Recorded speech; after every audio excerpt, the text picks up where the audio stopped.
حضرت نے جو بدعت کی تعریف فرمائی ہے، فرمایا کہ جو چیز رسول اللہ کی ظاہری حیات میں نہ ہو بعد میں ایجاد کی جائے وہ بدعت ہے۔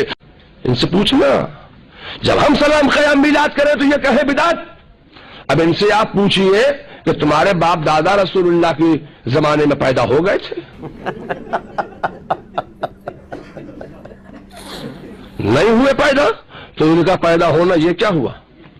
ہم جب میلاد کرتے ہیں تو نادان کہتا ہے بدعت۔ تیرا باپ بھی رسول اللہ کی ظاہری حیات میں پیدا نہیں ہوا تھا، تیرا دادا بھی رسول اللہ کے زمانے میں پیدا نہیں ہوا تھا، تو تیرا پیدا ہونا یہ کیا ہوا؟ یہ بھی تو بدعت ہے۔ اے لوگوں، بدعت کی 5 قسمیں ہیں، صرف 2 قسمیں بیان کرنا چاہتا ہوں۔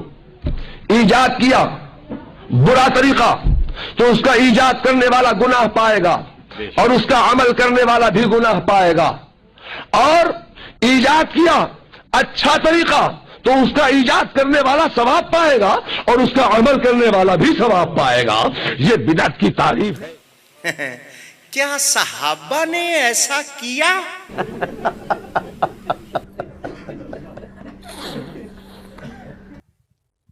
بریانی کی صحابی نے کھائی تھی۔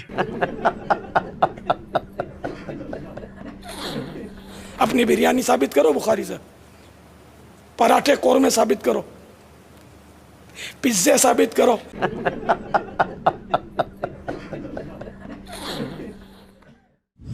علی بھائی بریلوی حضرات بدعت کرتے ہیں لیکن جب کچھ کہتے ہیں تو بدعت حسنہ کہتے ہیں۔ اس میں میری ویڈیو ریکارڈ ہے کہ بدعت حسنہ ویسے اب کہنا چھوڑ گئے ہیں۔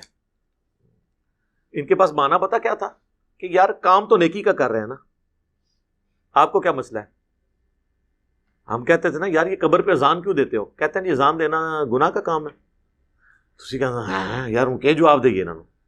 تو اسی طرح شریعت نے اذان قبر کا منع نہیں کیا تو جائز ہو گیا۔ جواب ہم دیتے ہیں آپ کو۔ ان کو کہیں یہ آپ جنازے کی اور عید کی اذان کیوں نہیں دیتے؟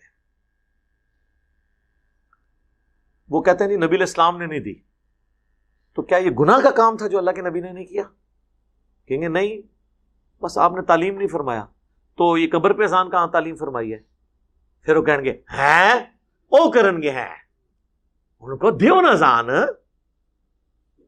اور تو ساڑھے لی ڈیفینیشن مان لی ہے۔ سر حضور نے منع فرما دیا، صحیح مسلم میں حدیث ہے 2005 نمبر، اور یہ حدیث کے راوی ہیں امام جعفر، اور انہوں نے روایت کی ہے امام باقر سے، اور امام باقر نے روایت کیا ہے جابر بن عبداللہ سے کہ نبی علیہ السلام جب کبھی بھی جمعے یا عید یا کسی اور موقع پر تقریر کرتے تو آپ کی آنکھیں سرخ ہو جاتی، آواز بلند ہو جاتی، جیسے کوئی جرنیل اپنی فوج کو تیار کر رہا ہو، اور آپ فرماتے کہ میں اور قیامت اس طرح ساتھ بھیجے گئے ہیں جیسے یہ 2 انگلیاں، اور پھر آپ کہتے اما بعد فإن خیر الحدیث کتاب اللہ وخیر الہدی ہدی محمد صلی اللہ علیہ وآلہ وسلم وشر الامور محدثاتها وکل محدثۃ بدعہ وکل بدعۃ ضلالہ وکل ضلالۃ فی النار۔ کچھ الفاظ جامعہ ترمذی میں ہیں، کچھ سنن نسائی میں۔ آگاہ ہو جو سب سے بہترین کلام اللہ کی کتاب ہے، سب سے ہدایت یافتہ راستہ محمد صلی اللہ علیہ وآلہ وسلم کا ہے، اور سب سے بدترین کام وہ ہیں جو دین میں خود داخل کر دیے جائیں، اور وہ تمام کام گمراہیاں ہیں، اور تمام گمراہیاں دوزخ میں لے جانے والی ہیں۔ تو حضور نے منع ہی کر دیا نا کہ محمد صلی اللہ علیہ وآلہ وسلم کا طریقہ بہترین طریقہ ہوگا، اور بدترین کام وہ ہیں جو دین میں داخل کر دیے جائیں خود سے۔ بخاری مسلم دونوں میں حدیث ہے من احدث فی امرنا ھذا فہو رد، جس نے میرے تعلیم کی بھی چیز میں کوئی چیز بدل دی یا اس میں چیز داخل کی وہ مردود ہے۔ تو فوراً آپ کو مثالیں دیں گے کہ جی یہ جو آپ نے لائٹیں لگائی ہوئی ہیں، ہم ان بتیوں اور بلبوں کی روشنی میں بیٹھے ہوئے ہیں، ان دنوں پنکھے بھی نہیں تھے، اب پنکھے کجا اے سی کا سلسلہ ہے، اے سی کا ڈبہ بھی اب پرانی چیز ہو گئی، اب تو سینٹرل اے سی کا نظام چل پڑا ہے، پوری عمارتیں فل ایئر کنڈیشنڈ ہوتی ہیں۔ پہلے گھوڑے اور اونٹوں کی سواریاں تھیں، اب جناب وہ ہوائی جہاز فضاؤں میں اڑتے ہیں۔ تو صحابہ کرام علیہم رضوان کے دور میں چراغ تھا، تو پھر آپ بتیوں کی روشنی میں نہ بیٹھا رہے۔ ان لائٹوں کا دین سے کیا تعلق ہے میرے بھائی؟ ہوائی جہاز میں حج کرنے کا دین سے کیا تعلق ہے؟ یہ دین کو سپورٹیو کام ہے، ڈائریکٹ دین نہیں ہے. ڈائریکٹ دین اس وقت ہوں گے جب آپ کہیں گے جو ہوائی جہاز پہ جائے گا اس کا حج ہوگا، جو نہیں جائے گا اس کا نہیں ہوگا. آپ بے شک گدھے پہ جائیں، آپ بے شک پیدل جائیں، یہ دین کو سپورٹیو چیز ہے. کیمرے میں ریکارڈنگ دین کو سپورٹیو چیز ہے. نماز پڑھتے ہوئے کوئی کہتا ہے اوپر اس قالین کے اور سامنے اس اے سی شریف کے، کہتا ہے، اور نیچے سیلنگ شریف کے اور منہ طرف خانہ کعبہ شریف کے، یہ کو کہتا ہے؟ تو یہ دین نہیں ہے، دین کو سپورٹیو چیز ہے. تو حضور نے ان چیزوں سے تو منع نہیں کرنا تھا نا.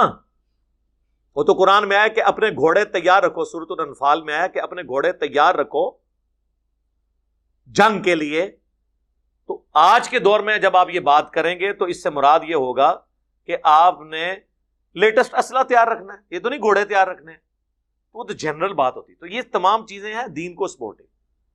اس کے بارے میں الگ حدیث ہے، وہ صحیح مسلم میں ہے کہ جس نے اسلام میں اچھا طریقہ جاری کیا، جتنے لوگ اس پہ عمل کریں گے اس کا ثواب اسے ملے گا، اور جو عمل کر رہے ہوں گے ان کے عمل میں بھی کمی نہیں ہوگی، اور جو اسلام میں برا طریقہ جاری کرے گا اس کا وبال اس پہ ہوگا. اور انہوں نے وہ الفاظ ہیں سنتن حسنتن، بدعت حسنہ نہیں ہے، سنت حسنہ ہے. اور وہ حدیث پوری بیان کریں تو آپ کا مسئلہ بھی حل ہو جائے گا. پوری حدیث یوں ہے کہ نبی الاسلام نے کچھ نیو مسلم آئے جن کے چہرے پر بھی غربت کے آثار تھے. نبی الاسلام نے مسجد میں ممبر لگوا کے خطبہ دیا. آپ نے پھر قرآن پاک کی مختلف آیات تلاوت کی جن میں صدقہ اور خیرات کی ترغیب دلائی گئی. اینڈ پہ آپ نے کہا کہ اللہ کی راہ میں صدقہ کرو. ایک انصاری اپنے گھر گئے اور وہ اپنے گھر سے کافی سارا سامان ایک تھیلے میں اکٹھا کر کے، اور صحابہ کرام کہتے ہیں کہ وہ بڑی مشکل سے اس کو اٹھا کے لایا، گھسٹتا ہوا لا کے مسجد کے صحن میں رکھا. تو حضور علیہ السلام کا چہرہ مبارک اس طرح چمک اٹھا جس طرح کے سورج اور سونا، کیونکہ اس کی وجہ سے باقیوں کو بھی جیب ڈھیلی کرنے کی ترغیب ملی. پھر ایک اٹھا، دوسرا اٹھا، لا کے مسجد میں ڈھیر لگ گیا. حضور خوش ہو گئے. تو آپ نے فرمایا جس نے اسلام میں اچھا طریقہ جاری کیا، یعنی اچھا طریقہ کس نے؟ اس انصاری صحابی نے جو بارش کا پہلا قطرہ بنا. یہ آدھی حدیث لے کے اچھا طریقہ اور اسے پکڑ کے جو ہے وہ اپنے 12 ربیع الاول کے جلوس، کوئی اپنے 10 محرم کے جلوس، کوئی اپنے 1 محرم کے جلوس حلال کرنے شروع کر دیتا ہے. خدا کے لیے یہ طریقے کی بات. پھر کوئی جو ہے وہ حضرت عثمان کی مثال دیں گے. جی صحیح بخاری میں حضرت عثمان نے جمعے کی دوسری اذان شروع کروائی. دور عثمان غنی رضی اللہ تعالی عنہ میں پہلی جمعے کی پہلی اذان، یاد رکھیں مذہب اسلام میں اگر دیکھا جائے، اور سرکار کے دور میں صدیق اکبر عمر فاروق رضی اللہ تعالی عنہما کے دور میں صرف جمعے کی ایک اذان ہوتی تھی جو اذان ثانی کہلاتی ہے، جو خطبے سے بالکل تھوڑی دیر پہلے ہوتی ہے. یہ پہلی اذان کی ایجاد حضرت عثمان غنی رضی اللہ تعالی عنہ نے کی تھی. سر کدھر نہیں لکھا، بخاری شریف کھول کے پڑھو. وہ دوسری اذان ان ایڈیشن ٹو 1 نہیں تھی، وہ 1 کے پیرلل 1 تھی، جیسے مکبرین ہوتے ہیں. وہ الفاظ ہیں بخاری میں کہ حضرت عثمان غنی رضی اللہ تعالیٰ عنہ نے مدینے کے بازار میں ایک اذان شروع کروائی، کیونکہ بازار تک آواز نہیں جاتی تھی. مسجد میں 2 اذانیں نہیں حضرت عثمان نے شروع کروائی، جس طرح ہمارے بریلوی اور دیوبندی کرتے ہیں اور مثال دیتے ہیں حضرت عثمان کی. حضرت عثمان نے مسجد نبی میں 2 اذانیں نہیں دی، ایک ہی اذان دی، جس طرح اہل حدیث دیتے ہیں. یار بخاری شریف آپ خود تو پڑھ کے دیکھیں. میرے ابا جی جب وہ نئے نئے اس طرف آ رہے تھے نا، ظاہر ہے وہ تو کٹر بریلوی رہے، کوئی میلاد کی محفل نہیں ہوتی تھی جس میں وہ معنی خصوصی نہ ہو.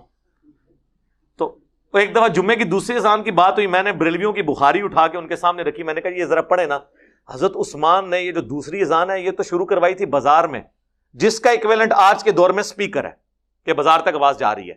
یا جس سے زیادہ شوق ہے بازار میں اذان دے، مسجد میں 2 اذانیں کس بات کی؟ تو میرے ابو کہنے لگے یار اس معاملے میں بھی انہوں نے ہمیں دھوکہ دیا ہے. ہمیں تو پوری زندگی اہل حدیثوں کے خلاف کرتے تھے کہ حضرت عثمان دی دوسری اذان نہیں مندے. وہ حضرت عثمان لی اذان ہوئے تھے اہل حدیث مندے نا. میں کو اہل حدیث کا یہاں پہ سپورٹر نہیں بیٹھا ہوں، جو سچی بات ہے میں اس میں سپورٹ کرتا ہوں. سعودیہ میں ہوتی ہیں، سعودیہ میں چھوڑ کے کعبے کے اندر بھی ہو رہی ہوں، کیا فرق پڑتا ہے؟ کعبے میں ان کو 2 جمعے کی اذانیں نظر آ رہی ہیں، تو کعبے کے اندر جو 5 وقت اکیری اقامت ہوتی ہے وہ نہیں نظر آتی، اونچی آمین نہیں نظر آتی، رفع الیدین نہیں نظر آتا. دو چیزیں ہی نظر آتی ہیں، ایک 20 تراویح، اور وہ بھی صرف مکہ مدینے کی 2 مسجدوں میں، باقی پورے سعودیہ میں 8، مکہ یونیورسٹی میں ام القرآن میں بھی 8، مدینہ یونیورسٹی میں بھی 8، ایون باب العمرہ خانہ کعبہ شریف کے بالکل ساتھ جو اس کا دروازہ ہے نا باب العمرہ، اس کے باہر ایک چھوٹی سی مسجد ہے، وہاں بھی 8 تراویح ہوتی ہے. اور یہ تو انفیوں کی وجہ سے انہوں نے وہ بھی 2 امام مقرر کر کے 10+10 کی ہوئی تھی. یہ دلیل تو نہیں، دلیل تو کتاب و سنت ہے میرے بھائی، کتاب و سنت. کبھی کوئی مثال دے دیں گے، کبھی وہ کہیں گے جی حضرت عمر نے تراویح کی جماعت شروع کروائی تو اس میں کہا کتنی اچھی بدعت ہے. دین یا دنیا میں کوئی بھی نیا کام ایسا ایجاد کیا جائے جو دین کی تقویت و ترقی کے لیے ہو، لوگوں کو دین کی طرف مائل کرنے کے لیے ہو، اگرچہ اس کے پہلے مثال، اس کی کوئی پہلی مثال یا اس کا کوئی نمونہ پہلے موجود نہ ہو، اسے بدعت حسنہ کہا جائے گا. جیسے حضرت عمر فاروق رضی اللہ تعالیٰ عنہ نے اپنے دور میں تراویح با جماعت قائم کرنے کا اہتمام فرمایا، اور آپ نے اس کی جماعت کو دیکھ کر یہ جملہ ارشاد فرمایا کہ نعمت البدعۃ ہذہ، یہ کیا ہی اچھی بدعت ہے. حضرت عمر نے کون سی بدعت کی تھی اس میں؟ وہ تو بخاری مسلم میں اما عائشہ کا قول موجود ہے سلام اللہ علیہا کہ نبی الاسلام کے مبارک زمانے میں نبی الاسلام اہتمام 3 دن آپ نے کیا، اس کے بعد جب لوگوں کا رش ہوا تو آپ نہیں نکلے حجرے سے، اور صبح فجر کے وقت نکلے اور فرمایا مجھے خدشہ ہے کہ تم پہ کہیں فرض نہ کر دی جائے، اس لیے میں نے گھر میں پڑھی، تم اپنے گھروں میں ہی نماز ادا کر لیا کرو تراویح کی تاکہ فرض نہ ہو. اما عائشہ کہتی ہیں حضرت ابوبکر نے بھی یہ کام نہیں کیا، جو مسجد میں پڑھنا چاہتے تھے ٹولیوں کی شکل میں پڑھ لیتے تھے، جو گھر پڑھنا چاہتے تھے پڑھ لیتے تھے. پھر حضرت عمر کے بھی شروع کے سال اسی طرح گزرے. پھر حضرت عمر ایک دن مسجد میں آئے تو دیکھا کوئی ٹولیوں کی شکل میں یہاں جماعت کرا رہا ہے، کوئی یہاں پہ کرا رہا ہے، کوئی وہاں پہ کرا رہا ہے. تو بخاری کے الفاظ ہیں، انہوں نے کہا میں کیا یہ اچھا ہو کہ انہیں ایک امام کے پیچھے جمع کر دوں. تو حضرت تمیم داری اور ابی ابن کعب کی ڈیوٹی لگائی کہ تم دونوں ان کو پڑھایا کرو تاکہ ایک امام کے پیچھے پڑھیں. اور الموطا امام مالک میں گولڈن چین سے موجود ہے، انہیں حکم دیا کہ 11 رکعتیں پڑھیں، 3 وتر اور 8 تراویح، گولڈن چین سے. تو اور حضرت عمر وہاں دوسرے دن آئے، جب یہ منظر دیکھا کہا نعم البدعۃ ہذہ، یہ کتنی اچھی بدعت ہے. اب وہ کہتے ہیں نہیں اس کا مطلب ہے آپ اب جو مرضی کریں. پہلی بات ہے خلفائے راشدین کی تو سنت کی پیروی کا ہمیں حکم ہے، علیکم بسنتی وسنت الخلفاء الراشدین المہدیین. خلفائے راشدین کا وہ کام جس پہ صحابہ کا اعتراض نہ ہو وہ بدعت ہے ہی نہیں، وہ سنت ہے. ہاں جب صحابہ اعتراض کریں وہ اپنا ڈسین بدل لیں وہ الگ بات. اس سے بابوں کی بدعتیں کہاں سے ثابت ہوئی؟ دوسرا یہ بدعت انہوں نے اصطلاحی معنوں میں نہیں کہا، جو دین کی اصطلاح، یہ لغت کے معنوں میں، سنت کو رینیو کرنے کے معنوں میں. بدعت تو تب ہونا جب نبی علیہ السلام یہ کام نہ کرتے ہوں. حضور نے 3 دن تو تراویح جماعت سے پڑھی نا، تو تراویح جماعت سے پڑھنا کیا ہوا؟ سنت. حضور نے زندگی میں کوئی ایک دفعہ بھی کام کیا اور اس سے منع نہیں فرمایا وہ کوئی شخص روزانہ کرے. کیا حضور علیہ السلام ہر وقت پگڑی باندھتے تھے؟ روزانہ پگڑی میں ہی نماز پڑھاتے تھے. لیکن الیاس قادری صاحب کو میں نے 40 سالوں میں بغیر پگڑی کے نہیں کبھی دیکھا. تو اب ہم یہ کہیں گے یہ بدعت کر رہے ہیں؟ نہیں، ٹھیک ہے، وہ چاہتے ہیں ہم روزانہ کریں، ٹوپی نہیں وہ پہننا چاہتے، ان کی مرضی ہے. لیکن ونس جب 3 دن حضور نے پڑھی تو حضرت عمر نے کوئی نیا کام نہیں کیا. حضور علیہ السلام بھی ایک امام تھے، آپ کے پیچھے لوگ مقتدی نماز پڑھتے تھے. حضرت عمر نے بھی دوبارہ ایک امام پہ متفق کیا بجائے ٹولیوں کی شکل میں. وہ ٹولیوں کی شکل میں کرتے تھے، کوئی ایک حافظ 10 بندے لے کے کھڑا ہو گیا اپنا ایک قرات. ظاہر ہے ہر بندہ ایک طرح کا تو نہیں نا، کہ کچھ لوگ کہتے ہوں گے ہم نے روزانہ کا اتنی صورتیں پڑھنی ہے، کوئی کہے گا اتنی پڑھنی ہے، تو ہر بندے کا اپنا ہے. اس طریقے سے اس سے وہ بدعت ثابت کر رہے ہوتے ہیں. تو اس طریقے سے بدعت ثابت نہیں ہوتی، بدعت حسنہ اور وہ یہ کہانی ہے صرف ان کی.